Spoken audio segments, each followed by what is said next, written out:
This illustration deals with Class II Division I locations and contains the general requirements in accordance with NEC 502.150B1, Item 5, 2 through 4.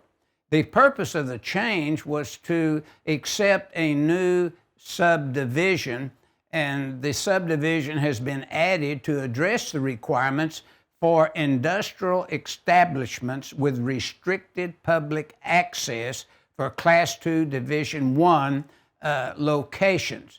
Now, let's go to the illustration itself, and I'd like to review the callouts. Now, notice the cord and plug connected center illustration there. Notice it talks about label.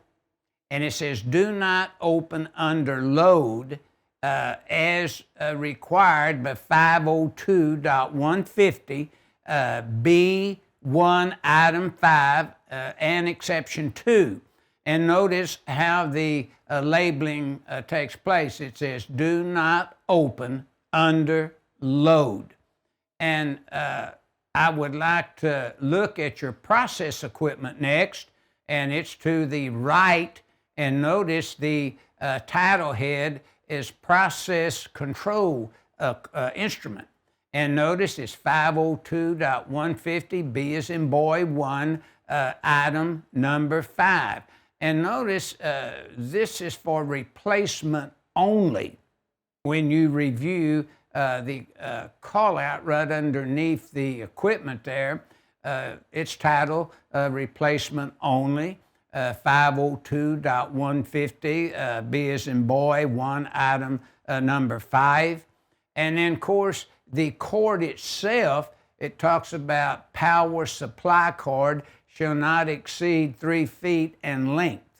Next, be of a type listed for little a, extra hard usage, or little b, hard uses were necessary if protected by location, and the third bullet, be supplied through an attachment plug and receptacle of the locking and grounding type as required by 502.150 B1 5 1 Exception 2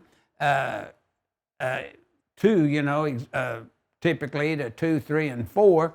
And then, of course, your table 400.4 is going to list your, I think, your ampacity of these cords based upon the type. But notice you have the attachment cap there in blue, and then you have the receptacle where you cord and plug connected there in the center. And then notice you have just a switch to the left, and we would deal with that switch in 502.150 B as in boy, items 1, 5, and 4. Typically is the section we'd review there. Now, looking at and reviewing the notes, look at note 1. A switch complying with 502.115 B as in boy shall be provided so that the receptacle and plug is called on to interrupt the current, that flows to the instrument. Now, when we review the note number 2, then the rule or requirements do not apply to non-incendive field wiring. And non-incendive wiring is not a threat in any way till you damage the cord, damage the component, and so forth. It can, and non-incendive field wiring can be used in a Class 1 Division 2 area. It can be used in Class 2 Division 1 here, see. So when you review the use of cord and plug connected type instrumentation related type equipment, you see that 502.150, and it gives you an outline of such equipment, and then how you would disconnect it and so forth. So this new subdivision deals with these requirements.